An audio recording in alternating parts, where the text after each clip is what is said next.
Alors bonjour encore et bienvenue à ce webinaire sur comment faire des affaires avec BGIS. Merci de vous joindre à nous et de prendre le temps malgré un horaire chargé. Nous espérons que cette présentation vous sera très utile et nous sommes disponibles pour vous répondre à toutes vos questions au fur et à mesure. Moi, je m'appelle Isabelle Moroni et je suis responsable du marketing pour MDF Commerce dans le secteur approvisionnement stratégique. Et avec moi aujourd'hui, veuillez accueillir ma collègue Ginette Levac, qui est directrice au service technique avancé, et ainsi François Proux de BGIS, qui est gestionnaire en approvisionnement stratégique. Alors bonjour à Ginette et François. Bonjour tout le monde, merci d'être ici avec nous aujourd'hui. Bonjour tout le monde.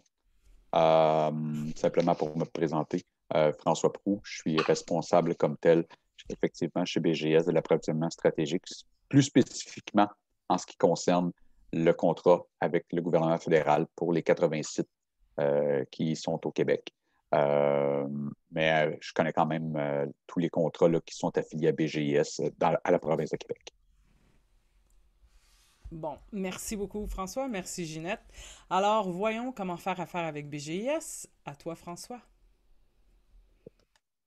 Donc, merci tout le monde. Donc, qui est BGIS comme tel? Euh, BGIS, nous sommes on est chef de file en matière de services en gestion immobilière en Amérique du Nord. Peut-être avez-vous entendu parler de nous via le compte de Bell Canada, la TD, le Canadian Tire. Comme je vous ai dit précédemment, moi, je m'occupe principalement du contrat de RP1. En fait, c'est un contrat pour tous les édifices fédéraux qui sont situés dans la province de Québec. Et ça comprend tous les édifices en partance des îles de la Madeleine jusqu'à la capitale nationale. Donc, BGIS, c'est quoi? C'est 450 millions de dollars en sous-traitance avec des fournisseurs, plus de 8000 fournisseurs dans nos banques et puis plus de 280 millions de pieds carrés en Amérique du Nord. On est tout aussi présent au Canada qu'aux États-Unis. Donc, effectivement, qu'est-ce que c'est BGIS? Bien, c'est principalement des services de gestion immobilière là, dans tout ce qui concerne la maintenance comme telle des édifices. Mais en plus de ça, on a de l'exécution de projets lorsqu'il y a des nouvelles constructions, lorsqu'il y a des modifications majeures comme telles à certains édifices. Par la suite, on s'occupe aussi des services tels que l'environnement qui sont alentour des édifices qu'on gère, euh, et toutes les solutions aussi d'aménagement qu'on pourrait retrouver pour les locataires. Lorsque, par exemple, dans notre cas, le gouvernement fédéral n'est pas propriétaire du bâtisse, mais bien locataire.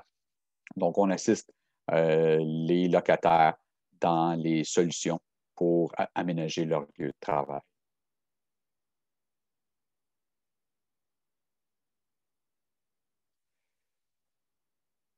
Mon équipe, comme telle, d'approvisionnement stratégique, elle a comme mandat de trouver les meilleures solutions de qualité supérieure et avec un rapport qualité-prix. Ce qui est important de dire chez BGIS, surtout dans le contrat de RP1, c'est qu'à peu près tout, au-delà de 10 000 va par appel d'offres.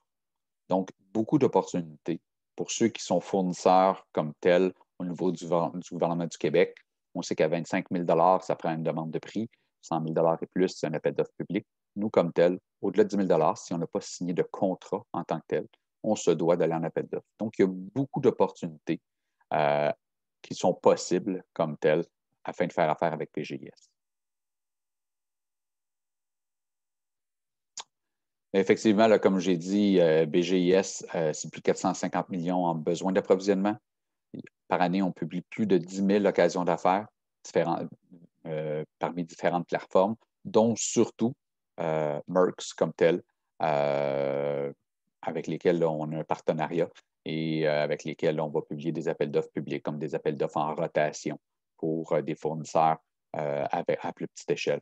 Et comme je vous ai dit, là, avec le contrat d'RP1, dans mon cas à moi, c'est euh, de, de, de, des îles, pas des îles, excusez, de l'Atlantique jusqu'au Pacifique. BGIS est présent, on va dire, excusez l'anglicisme, from coast to coast au Canada.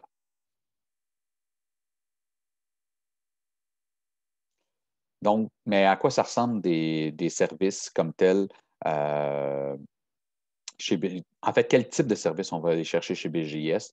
On va aller chercher, en fait, nous, on va s'occuper, comme je l'ai dit, des institutions financières. Tantôt, je vous ai parlé de la TD, des télécommunications, je vous ai parlé de Bell, du gouvernement. Des ventes au détail, je vous ai parlé du Canadian Tire. On a aussi Radio-Canada. Dans les soins de santé, on a certains édifices dans certaines provinces aux États-Unis qui concernent les soins de santé. Le pétrole, le gaz, on est aussi dans l'info nuagique, dans la maintenance des édifices en info nuagique. Certaines universités comme telles et, comme je l'ai dit, là, dans le cas de services publics. Plus spécifiquement, dans le cadre de RP1, quand on cherche un fournisseur, ce qui est important de vous mentionner, si vous faites affaire avec le gouvernement provincial, vous savez qu'il y a l'autorité des marchés financiers qui gère à peu près tous les fournisseurs pour s'assurer de leur accréditation, de leur conformité. Nous, comme tel, pour faire affaire avec nous, ce qui est important d'aller chercher au départ, c'est sa vérification d'organisation désignée qui est propre au gouvernement fédéral canadien. Sans ça, même si vous voyez des appels d'offres sur Merx, vous ne pourrez pas déposer de soumission pour BGIS. Donc, si jamais vous avez un intérêt comme tel, suite à la présentation d'aujourd'hui, et puis que vous voulez vous assurer dans certains domaines comme tel concernant la maintenance des immeubles, de pouvoir déposer des soumissions. Il vous faut absolument aller chercher cette vérification d'organisation désignée. Ça ne coûte rien comme tel, ça coûte du temps, dans le sens où il y a environ 7 documents à remplir pour démontrer là, au gouvernement fédéral afin que celui-ci puisse faire ses recherches et s'assurer de vous donner tous les codes de sécurité nécessaires. Et le processus peut prendre quelques mois. Donc, c'est pour ça que je vous dis, si nous, on publie un appel d'offres et qu'on a besoin dans un mois d'avoir les réponses, malheureusement, si vous n'avez pas votre VOD, on ne pourra pas accepter votre soumission. C'est une obligation comme telle qu'on l'ait de façon à pouvoir accorder les contrats rapidement. Par la suite, lorsque un fournisseur est sélectionné, après avoir gagné un appel d'offres, il doit obtenir, tous ses employés doivent obtenir une DISC de façon à s'assurer qu'il a les attestations requises pour que son personnel soit attesté de pouvoir aller travailler sur les chantiers. Donc, tout le personnel, y compris les sous-traitants, doivent détenir une attestation de sécurité avec une cote fiabilité de la part du gouvernement. Mais ça, c'est dans un deuxième temps, c'est pas au dépôt des soumissions, c'est lorsqu'on est prêt à vous accorder le contrat. Finalement, bien, effectivement, si on parle comme tel des sites du gouvernement du Canada, ça comprend tous les sites de la GRC. À ce moment-là, ça va être des attestations de sécurité plus importantes comme telles, avec des recherches plus exhaustives sur la sécurité de vos employés, de façon à s'assurer qu'il n'y ait aucun casier judiciaire. Vous avez du côté droit là, un peu les délais, pas les délais, mais plutôt la validité, le temps de validité des différentes catégories d'attestation de sécurité. François, il y a une question de Daniel. Il demande si ça ne prend pas un contrat pour faire une demande VOD, une demande de vérification. Ça ne prend, pour avoir une VOD, ça ne prend pas de contrat. Pour avoir une DSIC, oui, ça en prend un, comme tel. Okay? C'est vraiment là où, dans la DSIC, qu'on vous accorde le droit d'aller travailler dans un ou des édifices gouvernementaux. La VOD, elle est a priori, elle est en amont comme telle. Puis il y avait aussi une question de Nadia qui dit qu'elle offre des services en ligne. Doit-elle obtenir le VOD et le DSIC aussi? La VOD, à moins d'être un fournisseur de biens matériels, elle est nécessaire comme telle. Pour un service en ligne, il faudrait voir de quelle nature le service en ligne est requis. j'ai un peu de difficulté à identifier avec mes services en ligne. Cours de langue. De la langue. Oui. Non, effectivement, la VOD, il faudrait voir là, comme tel. Nous, ça serait plus un service direct avec BGS et non avec le gouvernement du Canada à ce moment-là. Je n'ai pas vu, depuis que je suis chez BGS, des demandes en langue comme telle, autrement que BGS qui demanderait des services de traduction directe. Donc, je ne vois pas l'applicabilité, effectivement. OK, merci. Il y avait aussi une question de Richard. C'est quoi RP1? Est-ce que BGIH achète juste des services de construction ou bien des produits et services? Si oui, lesquels? Et en terminant, le code de sécurité attribué par la Direction de la sécurité industrielle par TPSGC est-elle acceptée? C'est beaucoup de questions. C'est beaucoup de questions. Moi, je vous invite à ce moment-là à communiquer avec moi. RPR, c'est un acronyme comme tel utilisé par le gouvernement du Canada, tout simplement, pour les 80 édifices. Je vais vous donner un exemple. Nous, on est RPR. Radio-Canada, c'est RP2.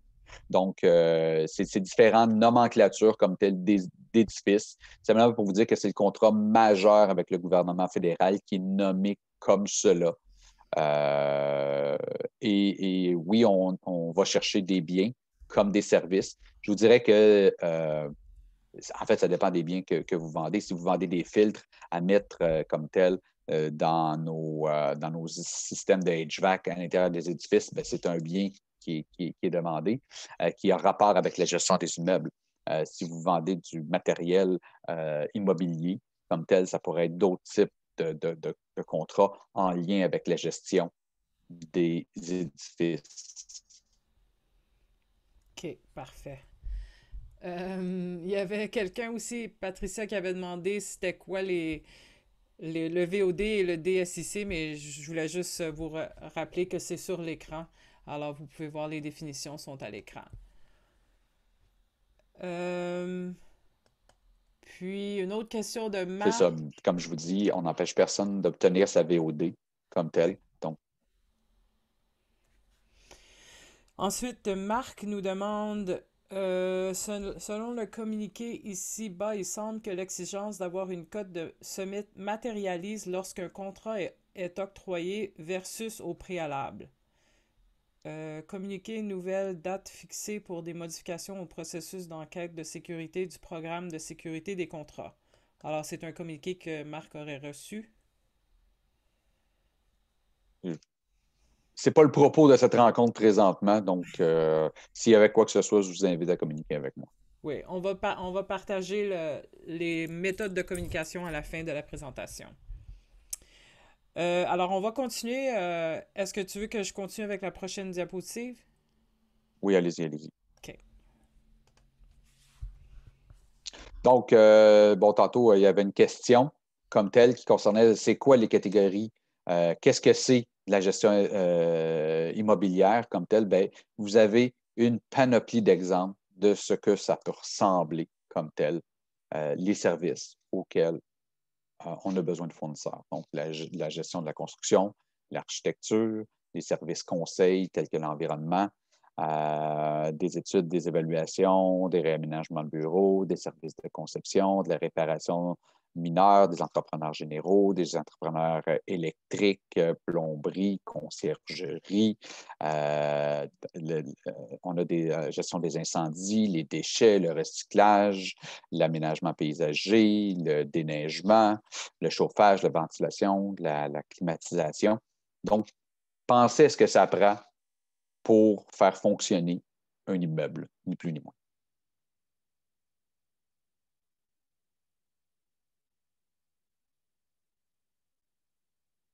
Donc, moi, ça termine ma partie à moi. Bien, il est temps pour vous, là, comme tel, à la suite de la présentation, de voir comment ça se passe, faire une recherche dans Merx de façon à pouvoir déposer une soumission pour un appel d'offres de BGIS.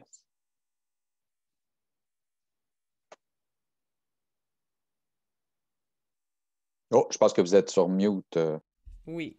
J'ai remarqué, il y avait un petit écran qui est apparu. Alors, c'est moi qui va prendre la relève pour ensuite passer à une démonstration en ligne.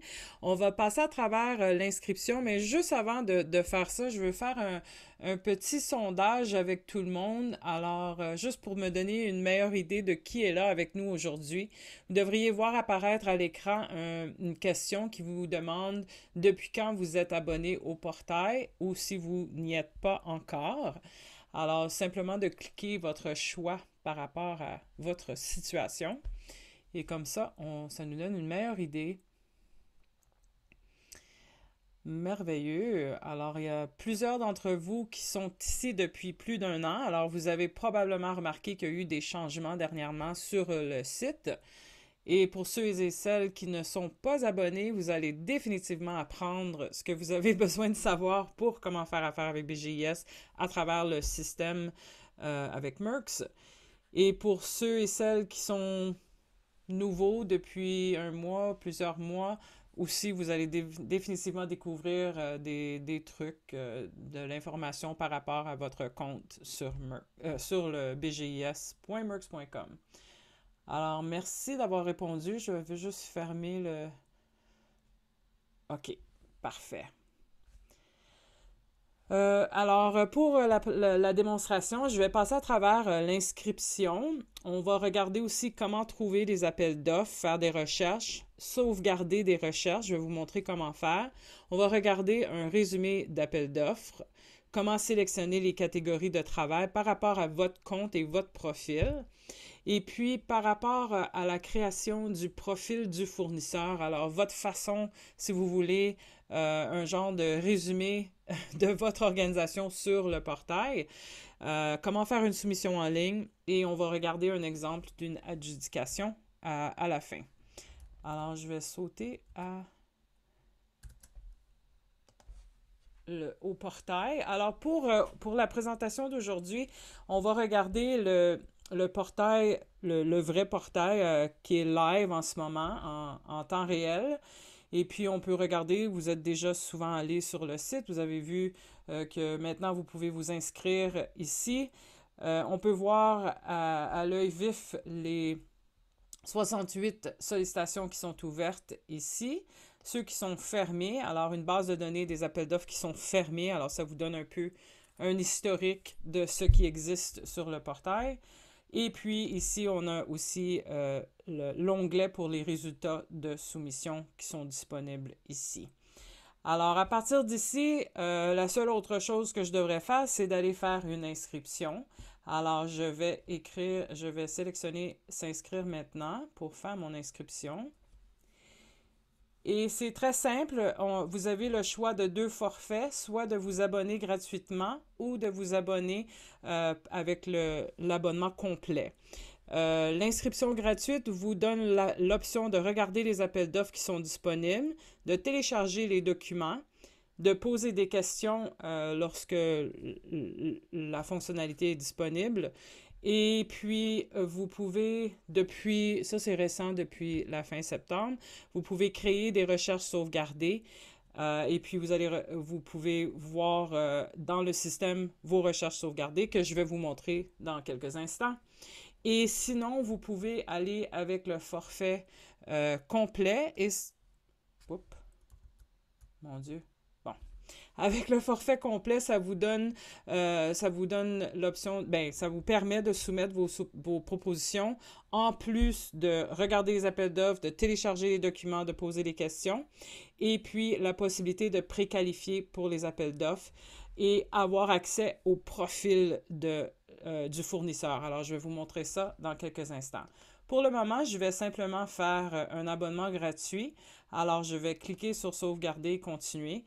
C'est très simple, vous allez insérer vos informations personnelles à partir d'ici avec votre courriel de travail, votre nom d'utilisateur. Vous pouvez utiliser votre courriel si vous le voulez.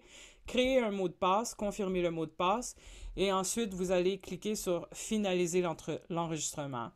Et après ça, vous allez recevoir un courriel pour activer votre compte. Il va y avoir un lien dans le courriel. Vous cliquez dans le lien et vous allez revenir sur le site puis rentrer vos données et le tour est joué. Alors, pour la présentation d'aujourd'hui, je ne vais pas créer un compte sur le site réel. Alors, on va utiliser notre site de formation. Alors, pour aller me connecter dans mon compte,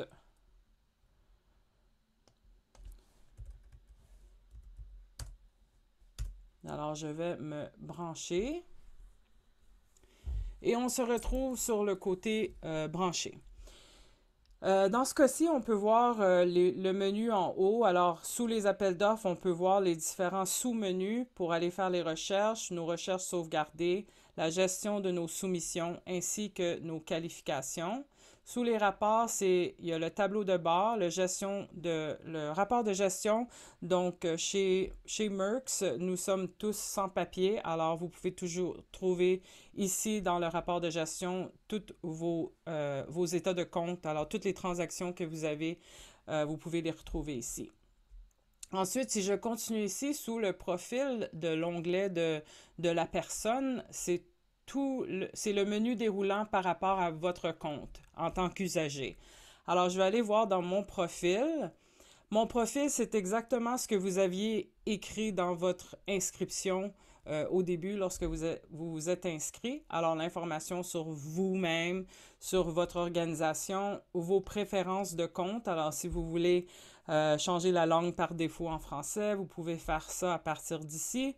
L'information de votre compte, votre courriel, le fuseau horaire et votre rôle et responsabilités par rapport à votre compte.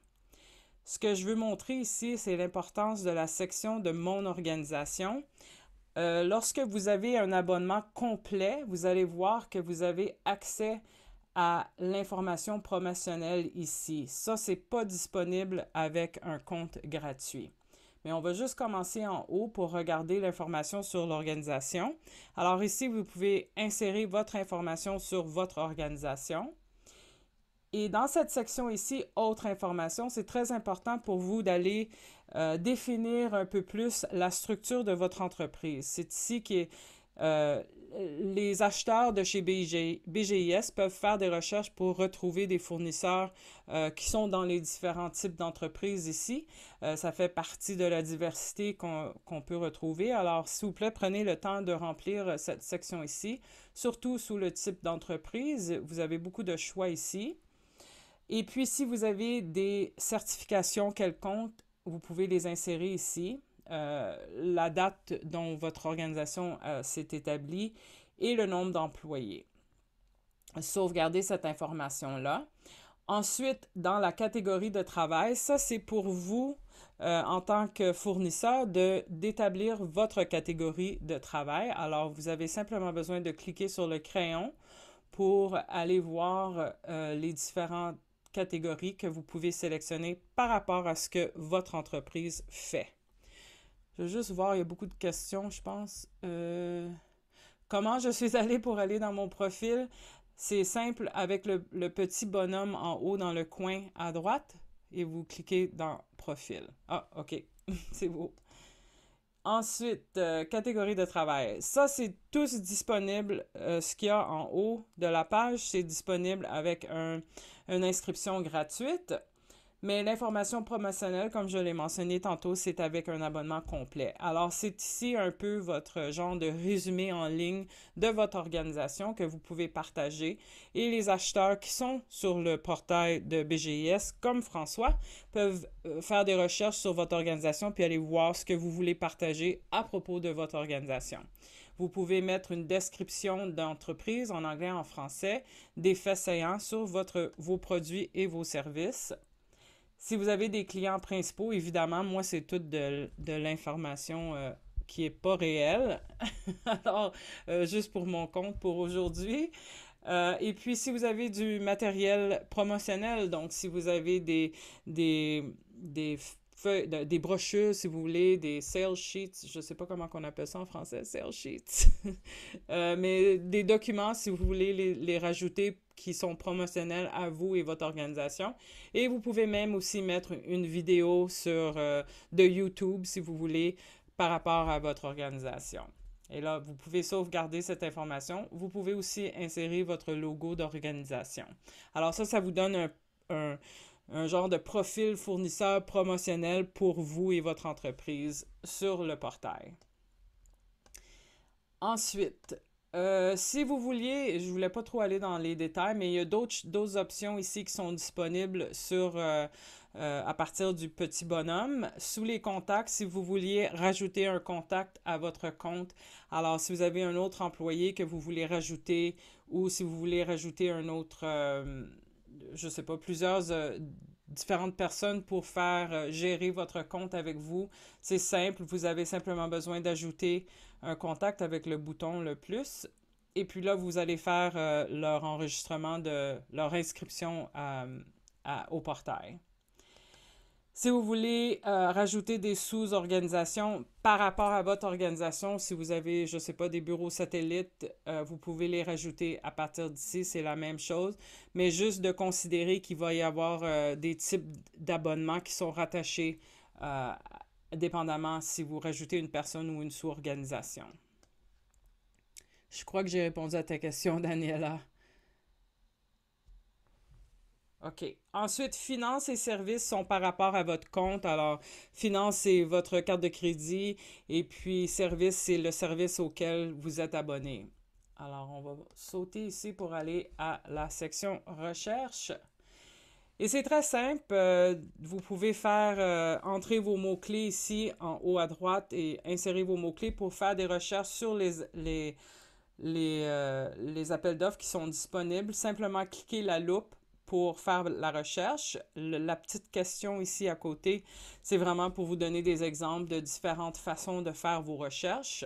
Utilisez les mots que vous connaissez par rapport à l'industrie que vous connaissez. Vous le savez par rapport à votre bien ou service ou vos produits, quels sont les mots qui sont les plus utilisés. Alors, vous pouvez les insérer ici dans la section des mots-clés. On peut voir dans la section du statut ici à gauche, je vais faire plus grand. Alors, on peut voir ici, entre parenthèses, évidemment, moi, je suis dans notre système de formation, alors il n'y a pas l'air d'avoir beaucoup d'appels d'offres, mais finalement, c'est ici qu'on peut voir combien d'appels d'offres ouverts qui sont disponibles. On a les appels d'offres fermés et les appels d'offres adjugés qu'on peut aller voir vite fait. Et puis, ci-dessous se retrouve une liste de différentes catégories qu'on peut faire des recherches supplémentaires ou filtrer un peu plus en détail les genres d'appels d'offres qu'on recherche. Alors, pour moi, pour l'exemple d'aujourd'hui, je vais sélectionner celle-ci de PWGSC, c'est dur de dire ça en français, TPSGC, et puis je vais voir que les résultats vont apparaître à la droite. Si j'aime bien cette recherche, je peux simplement sauvegarder la recherche en cliquant le bouton « Sauvegarder » et on peut créer une nouvelle recherche. Alors, je vais sauvegarder ça comme TPSGC. Moi, je vais désélectionner la petite boîte ici pour définir en tant que recherche par défaut. Ce qui veut dire, lorsque je me branche à mon système, je vais voir les résultats de cette recherche-là en premier quand j'arrive sur le site. Moi, je préfère voir tout en rentrant, alors je vais le désélectionner, mais vous pouvez le laisser sélectionner si vous préférez. Et si vous vouliez changer les paramètres ou rajouter des catégories ou quoi que ce soit à la recherche, vous pouvez le faire ici à la gauche. Et je clique simplement sur « Sauvegarder ». Et là, je peux aller voir ici dans le menu déroulant que j'ai plusieurs recherches qui sont disponibles pour moi. Alors, j'ai simplement besoin de cliquer et les résultats vont apparaître à l'instant. Si vous avez besoin de faire des changements et à vos recherches sauvegardées, simplement allez à Appel d'offres sous Recherche sauvegardée et vous allez voir la liste de vos appels d'offres. Alors, à partir d'ici, on peut choisir si on voulait avoir la recherche par défaut. Ça, on a droit à seulement un. On peut avoir autant de recherches sauvegardées qu'on le veut. Ici, dans la colonne Action, y a-t-il d'autres questions? OK. Dans la colonne Action, on peut modifier les recherches sauvegardées si on veut. Et puis, on peut aller regarder dans la petite horloge qui se retrouve ici, un historique des changements qu'on aurait pu faire à une recherche sauvegardée. La raison pour laquelle on voudrait faire des changements ou modifier les termes, c'est souvent on peut faire des recherches sauvegardées en anglais, on peut en faire en français parce que c'est pas toujours les deux langues qui sont disponibles. Alors, on peut faire les recherches et changer certains mots si on veut. Et puis, l'historique est disponible pour aller nous rappeler quels sont les changements qu'on aurait fait à chaque appel d'offres. Alors, on peut aller voir, ça nous donne simplement un historique de l'appel d'offres. Et ça, c'est tout par rapport aux appels d'offres.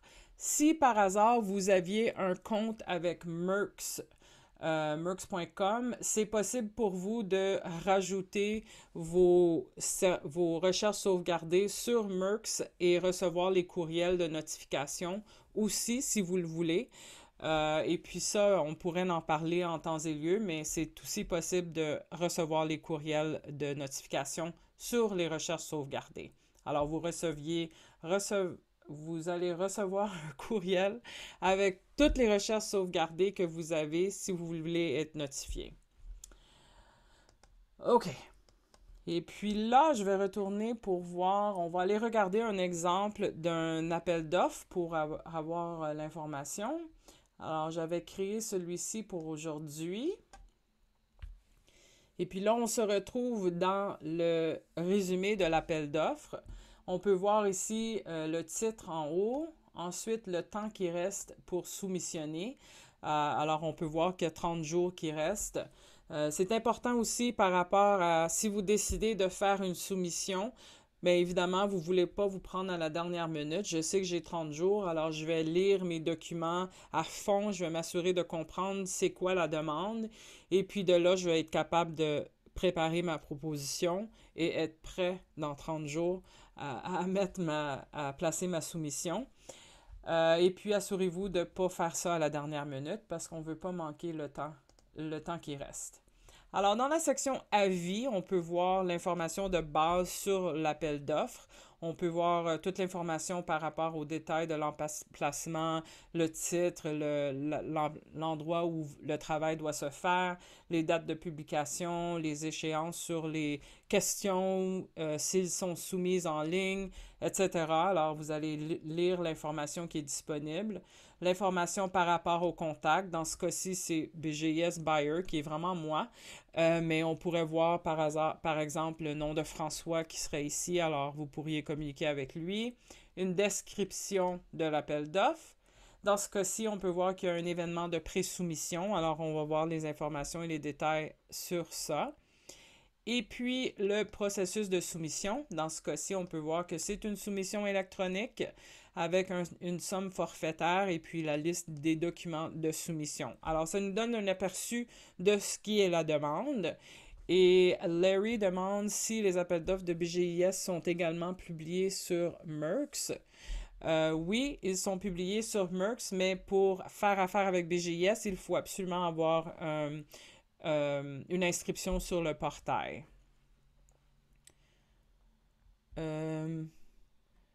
La question de Nadia, je crois que non. C'est est-ce que les appels d'offres sont publiés sur achat et vente.gc.ca? Non, Oui, c'est ça, j'ai pensé. OK. non, non, ils sont pas là. Pas plus sur SEAO. J'ai vu la question tantôt poser. Je pense que c'est un de vos compétiteurs comme tel. OK. Merci, François. Ensuite, si je continue à gauche dans les différentes sections de l'appel d'offres, on peut voir la Oh, section. est-ce que vous m'entendez? Oui, ça coupe.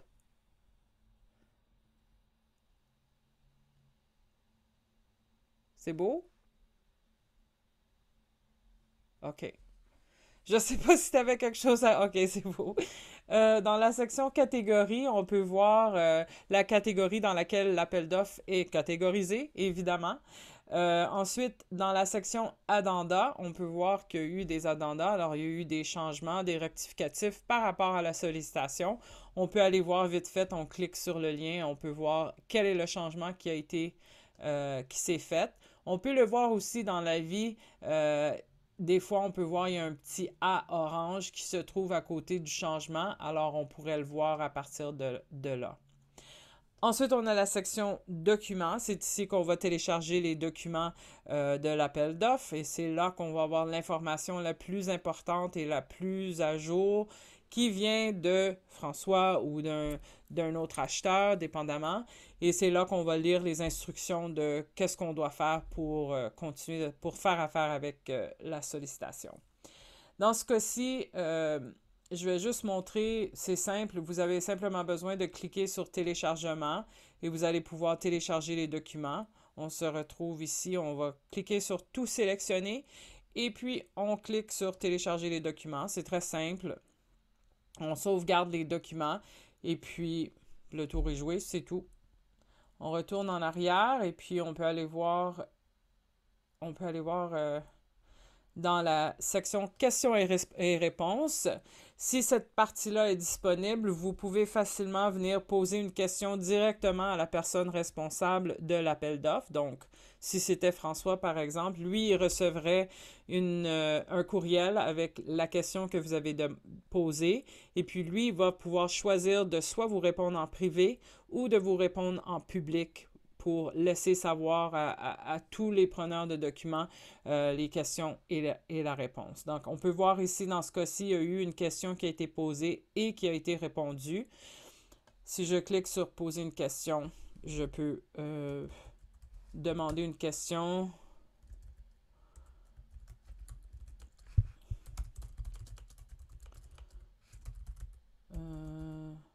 Bon, n'importe quoi. Et puis, je soumets la question et puis la question va être envoyée par courriel à l'acheteur responsable. On peut voir ici, entre parenthèses, que c'est moi qui ai posé la question, mais juste pour que vous sachiez que l'information demeure privée. Alors, votre information ne sera pas partagée avec les autres personnes qui ont posé des questions. Alors, on peut voir ici cette question-là. On ne peut pas voir c'est qui l'a posée. Alors, juste pour vous donner cette rassurance-là que votre information demeure privée.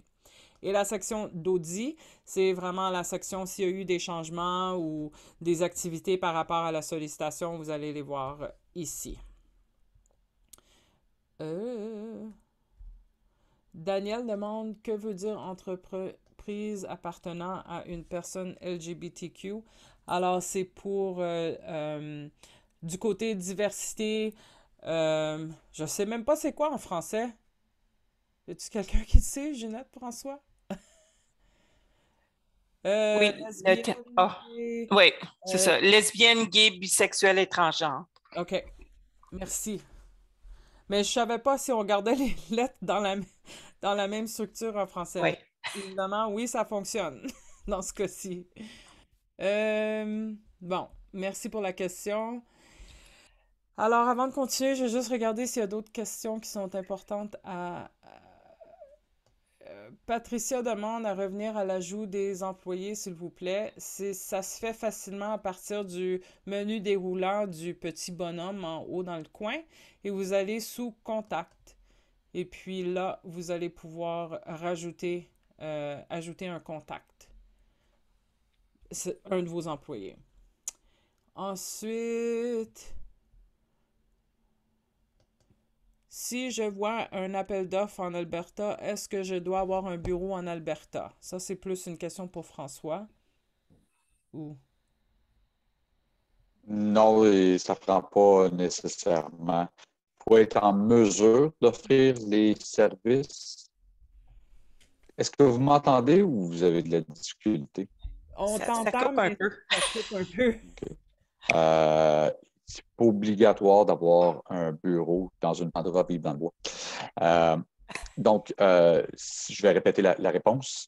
Il faut simplement être en mesure d'offrir un service comme tel dans une province en particulier. OK, merci. Alors, ça peut fonctionner pour faire une recherche dans une région spécifique comme la Mauricie.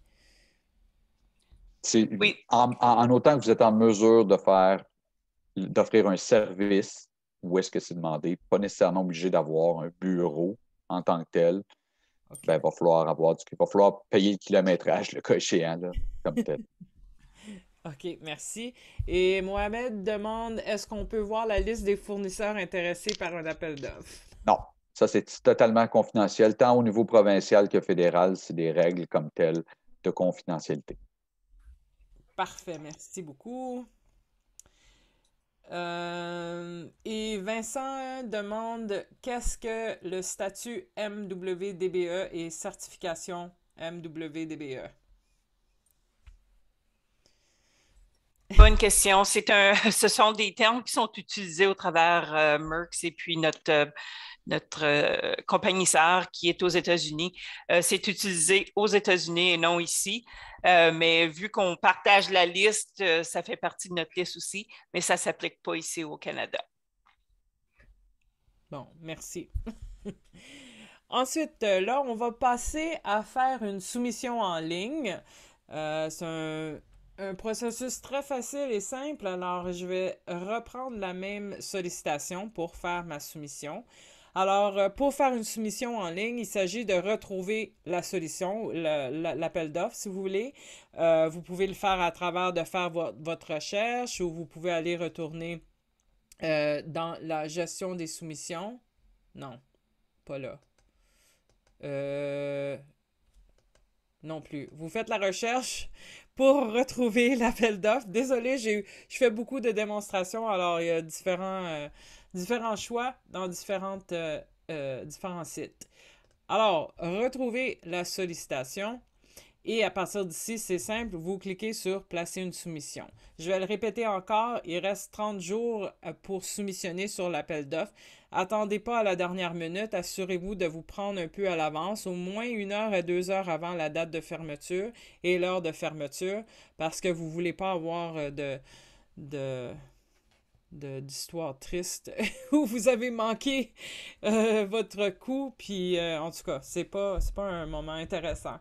Alors, dans ce cas-ci, on peut voir la date de fermeture et puis on va sélectionner ce qu'on veut faire. Alors, on va placer une nouvelle soumission. Si vous choisissez de placer une non-soumission, vous pouvez faire un changement si vous le voulez. Et puis ça, je vais vous le montrer après, mais c'est possible d'aller placer une nouvelle soumission. Alors, on clique sur Continue qui va nous amener au processus de 3 étapes pour faire la soumission. Ensuite, la première chose, dans ce cas-ci, on a déjà lu tous les documents de l'appel d'offres, on comprend bien quelle est la demande, on a préparé notre document de soumission. Par rapport à ce que nous avons lu dans les documents de l'appel d'offres, on va savoir exactement ce qu'ils ont besoin de nous dans notre soumission électronique. Ici, aujourd'hui, notre exemple, c'est un exemple très simple, mais assurez-vous toujours de lire à fond les documents et de comprendre c'est quoi la demande. Et puis, la soumission va se faire par rapport à ce qui a été décrit dans les documents d'appel d'offres. Ici, on peut glisser et déplacer nos documents dans la petite case. Ou sinon, on peut aussi glisser, déplacer ou sélectionner un fichier zip. Si vous êtes comme moi j'aime beaucoup mettre mes fichiers dans mes dossiers et tout garder en ordre, si c'est le cas. Sinon, ça aurait pu être juste un document. Alors, on peut mettre le fichier en cliquant pour soumissionner. Alors, je vais juste vous montrer vite fait. Il se peut, lorsque vous avez des grands documents volumineux, que ça va prendre plus de temps à téléverser. Alors, c'est pour ça aussi une autre raison que c'est très important de se prendre à l'avant pour tout ça. Je vais juste aller chercher mon document que j'avais préparé. Et je vais ouvrir mon fichier zip pour montrer. Moi, ça s'est fait vite parce qu'il n'y a pas beaucoup de dossiers. Mais on peut voir, OK, le statut du traitement. Ça n'a pas pris grand temps, mais si vous aviez des grands dossiers, juste assurez de prendre le temps à l'avance. Là, on peut voir mon fichier avec les différents dossiers et les fichiers dans les dossiers. Lorsque je suis prête, je clique sur Suivant Et puis, dans ce cas-ci, je vais mettre un total un prix total de la soumission. On va mettre ça. Et puis, on va cliquer sur Suivant pour aller dans la section de conformité des soumissionnaires et authentification. Alors ici, c'est pour la personne qui va soumettre le document et déclarer une personne qui peut remplir toutes les exigences par rapport à la soumission.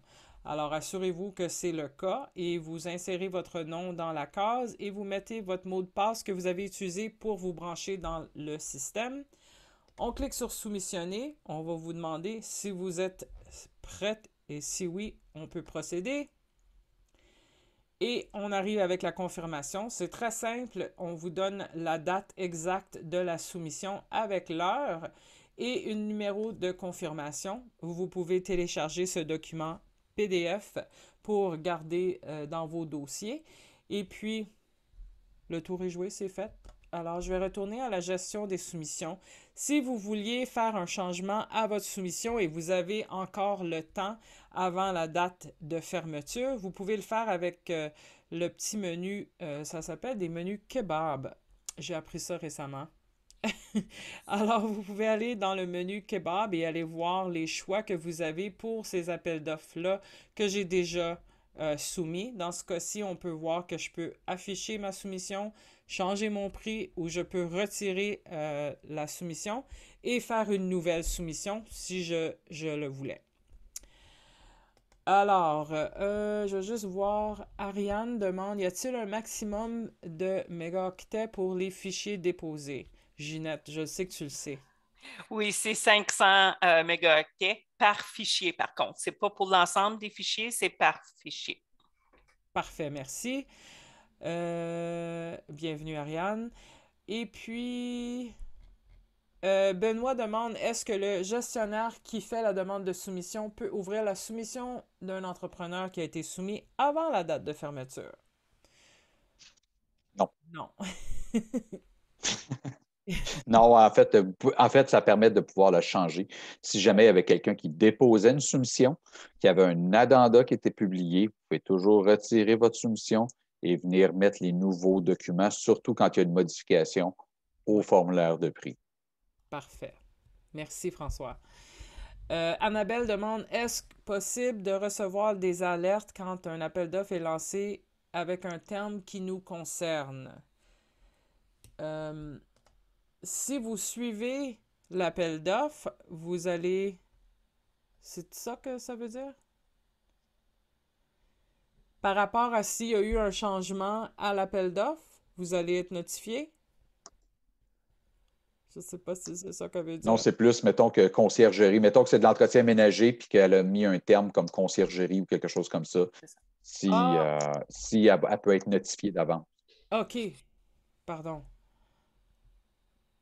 Pour les nouveaux... Oh, dans le sens de notification des nouveaux appels d'offres? Oui. OK. Je m'excuse que je ne comprenais pas, là. Pas avec le système, mais si vous avez par hasard un compte avec Merx, vous pouvez recevoir les notifications des recherches sauvegardées. Qui vont aussi inclure les appels d'offres de BGIS. Oui.